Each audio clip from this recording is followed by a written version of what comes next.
ഞാൻ നേരത്തെ പറഞ്ഞ് അവസാനിപ്പിച്ചാണ് തുടങ്ങിയതാണ്. അതായത് ഫ്രാൻസിൻ്റെ 11 എങ്ങനെയായിരിക്കും എന്നുള്ളതാണ് ഇനി നമ്മൾ പരിശോധിക്കാൻ പോകുന്നത്. ദിദിയർ ദശാംസ് അദ്ദേഹത്തിന് ഇത്രമേൽ പരിചയസമ്പന്നമായ ഒരു പരിശീലകൻ മറ്റൊന്നുണ്ടോ എന്ന സംശയമാണ്. അദ്ദേഹം എങ്ങനെ ഒരു 11 ആയിരിക്കും ഇറക്കുന്നത് എന്നാണ് നമ്മൾ നോക്കുന്നത്. ഗോൾമുഖത്ത് മാറ്റമൊന്നുമില്ല, മൈക്ക് മെഗ്നാൻ തന്നെയാണ് വിശ്വസ്തനായ കാവൽപടൻ ഉണ്ടാകും. അദ്ദേഹം കഴിഞ്ഞ മത്സരത്തിലൊക്കെ തന്നെ ഉഗ്രൻ പ്രകടനം കാഴ്ചവെക്കുന്നതും കണ്ടു. ഇനി പ്രതിരോധത്തിലേക്ക് പോവുകയാണെങ്കിൽ പ്രതിരോധത്തിലും ഞാൻ നേരത്തെ സൂചിപ്പിച്ചതാണ് ഈ ഒരു ബാക്ക് ഫോർ അവരുടെ കരുത്ത്, അവിടെ ഒരു മാറ്റമുണ്ട് എന്നുള്ളതാണ് ശ്രദ്ധേയം. റൈറ്റ് ബാക്കിൽ യൂൾസ് കൂണ്ടെ തന്നെയാണ്, സെൻട്രൽ ഡിഫൻസിൽ ഉപമക്കാനോയും വില്യം സാലിബയും അവർ കോട്ട കെട്ടി നിൽക്കുമ്പോൾ എന്തായാലും മൊറോക്കോയ്ക്ക് അവിടെ കടന്നു കയറി പോകാൻ വല്ലാത്ത പാടുപെടേണ്ടി വരും. മൊറോക്കോയുടെ സ്ട്രൈക്കർമാർ കൗണ്ടർ അറ്റാക്കുകളായിരിക്കും, പക്ഷേ എന്നിരുന്നാൽ പോലും ആ കൗണ്ടർ അറ്റാക്കിൽ കൂടി ഈ രണ്ട് താരങ്ങളെ എങ്ങനെ കടന്നു പോകും എന്നുള്ളതാണ്. ഇന്ന് പ്രതീക്ഷിക്കുന്ന ഒരു മാറ്റം ഇതാണ്, ലൂക്കാസ് ഡീനെ വരുന്നു എന്നുള്ളത് തന്നെയാണ്.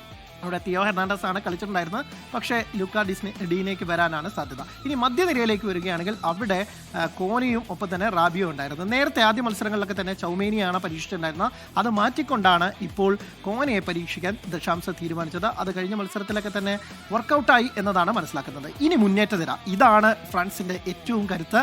ഫ്രാൻസിനെ ഫ്രാൻസ് ആക്കുന്നത് ഈ ഘടകമാണ്.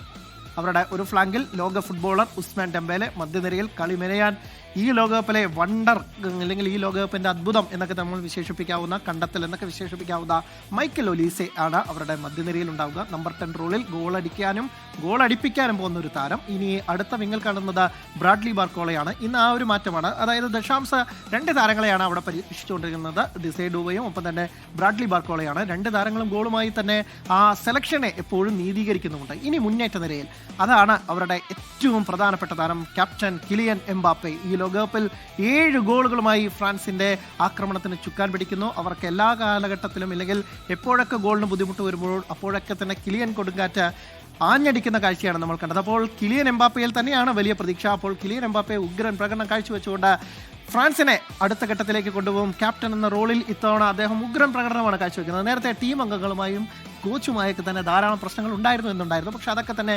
മാറ്റിമറിച്ചുകൊണ്ടാണ് ഇപ്പോൾ കിലിയൻ എംബാപ്പെ കളിക്കുന്നത്. ടീമിന് വേണ്ടി കൂടി കളിക്കുന്ന ഒറ്റയാൻ അല്ലെങ്കിൽ ഒറ്റയ്ക്കുള്ള അതൊക്കെ നിർത്തിവെച്ച് മികച്ച പ്രകടനം കാഴ്ചവെക്കുന്നത് വലിയ സന്തോഷമാണ്.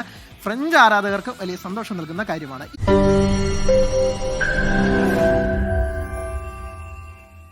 ലോകത്തെവിടെയായാലും ഏത് സമയത്തും 24 വാർത്തകളും ഓഗ്മെന്റഡ് റിയാലിറ്റി പാക്കേജുകളും എക്സ്പ്ലെയിനറുകളും വിശദമായി കാണാൻ ഞങ്ങളുടെ യൂട്യൂബ് ചാനൽ നിങ്ങൾക്ക് സബ്സ്ക്രൈബ് ചെയ്യാം.